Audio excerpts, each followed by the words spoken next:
Hello दोस्तों, स्वागत है आप सभी का इस सेशन में। This session is part of a 10 minute a day series और यहाँ पर हम कैब का बीएफएम उसका एक important topic export related facilities ये डिस्कस कर रहे हैं। तो how this topic is important from the exam point of view, कौन से सब टॉपिक से क्वेश्चंस आते हैं, कैसे इसको प्रिपेयर करना है, ये सब हम यहाँ पे देखेंगे। साथ के साथ कैब एग्जाम की प्रिपरेशन और इजी हम कर सकते हैं if you have an idea of the previous year questions, most important topics and MCQs.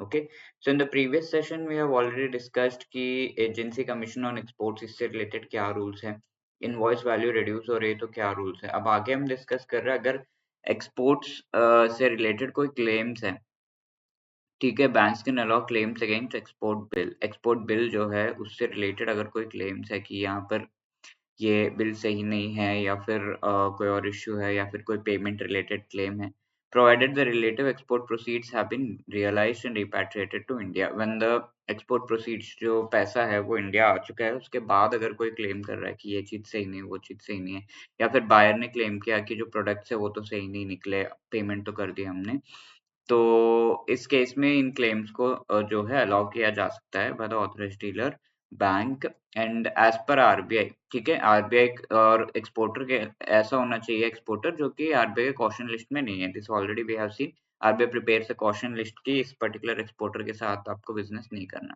तो ये इस एक्सपोर्टर से रिलेटेड होना चाहिए जो आरबीआई के कॉशन लिस्ट में नहीं है।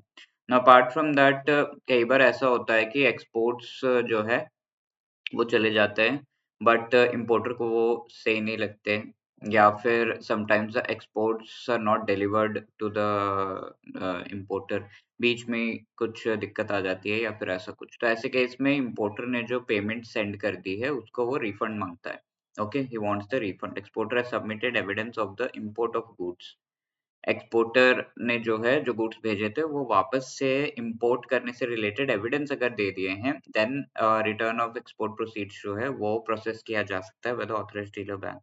तो इसमें बैंक्स को क्या कॉशन लेना होता है कि जो एक्सपोर्टर है उसका ड्यू डिलिजेंस हुआ हो, अच्छे से उसके सारे इन्फॉर्मेशन जो है आपने ले रखी हो, उसके बोनाफाइड्स चेक किए गए हो कि वो ट्रांजैक्शंस हुए हैं कि नहीं, और वैलिड ट्रांजैक्शंस को ही रिफंड मांग रहे हैं।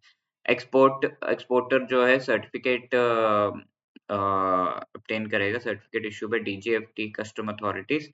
कोई भी इंसेंटिव जो यहाँ पर ये एक्सपोर्ट करते हुए जो पैसा वापस आ रहा है, ये सारी चीजों में जो भी इंसेंटिव्स हैं, गवर्नमेंट ऑफ इंडिया कुछ इंसेंटिव्स प्रोवाइड करता है, तो वो इंसेंटिव्स कुछ भी यहाँ पर यूज नहीं किए, ये कुछ भी इंसेंटिव्स जो है उन्हें रिटर्न नहीं किया गया। रिफंड जो किया जा रहा है, इंसेंटिव का मतलब है लेट अस से 100 रुपीज जो है एक्सपोर्टर को ये पर्टिकुलर मैन्युफैक्चरिंग में लगा, उसने बिल बनाया 110 रुपीज का, तो ये 110 रुपीज जो इम्पोर्टर ने पे किया वही रिटर्न किया जा रहा है। कोई ये 100 रुपीज में कई बार गवर्नमेंट ऑफ इंडिया हेल्प करता है मैन्युफैक्चरिंग में, तो let's say government of India help 20 and 80 rupees जो है बाकी है, तो 80 रुपीज जो यहाँ पर आ रहा है, तो that is actually 80 rupees is something that the exporter is spending, तो ये 20 रुपीज गवर्नमेंट का रिटर्न करने की जरूरत नहीं है। अंडरटेकिंग के एक्सपोर्टर दैट द एक्सपोर्ट्स जो किए गए हैं गुड्स वो री इम्पोर्ट कर लिए जाएंगे विद इन 3 मंथ्स, एंड सारे जो प्रोसीड्स है नॉर्मल इम्पोर्ट्स से रिलेटेड जिस तरीके से सब कुछ चलता है वैसे ही ये इम्पोर्ट्स भी होंगे। ठीक है, ये जो एक्सपोर्ट किया गया वो सारा सामान उसी तरीके से इंपोर्ट किया जाएगा, नॉर्मल इंपोर्ट्स जैसे इंडिया में होते हैं वैसे ही, कोई स्पेशल इसमें प्रोविजंस नहीं है एक्सेप्ट दीस। ठीक है, तो ये सारी चीजें बताई गई हैं। This is a question which among the following are the caution to be taken by banks in case of exporters, refund bill, invoice value. ठीक है, तो जो भी इनवॉइस है उसे रिफंड किया जा रहा है, तो इनमें से किन चीजों को आपको ध्यान में रखना होगा। ठीक है, बैंक्स एज अ बैंक, तो what ever is your answer please let me know in the comment section. And यहाँ पर ये क्वेश्चन पिछले सेशन में पूछा गया था, which among the following not present in the Asian clearing union, so the answer is Afghanistan, D. ठीक है, B square, I square, M square, NPS ये हमने देखा था। B square is Bangladesh, Bhutan, India, Iran, Myanmar, Nepal, Pakistan, Sri Lanka.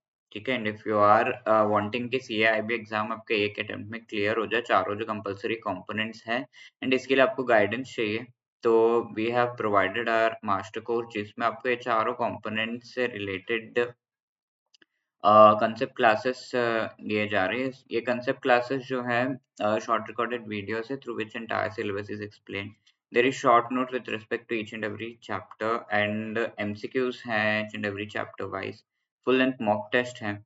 There are also live classes जो exam से पहले conduct कराए जाएंगे मोस्ट इंपॉर्टेंट सिलेबस को अच्छे से कवर कराने के लिए, आपको रिवाइज कराने के लिए. CIB 75 कोड यूज करके आपको 75% का डिस्काउंट भी प्रोवाइड किया जा रहा है. The link is given in the description. ठीक है.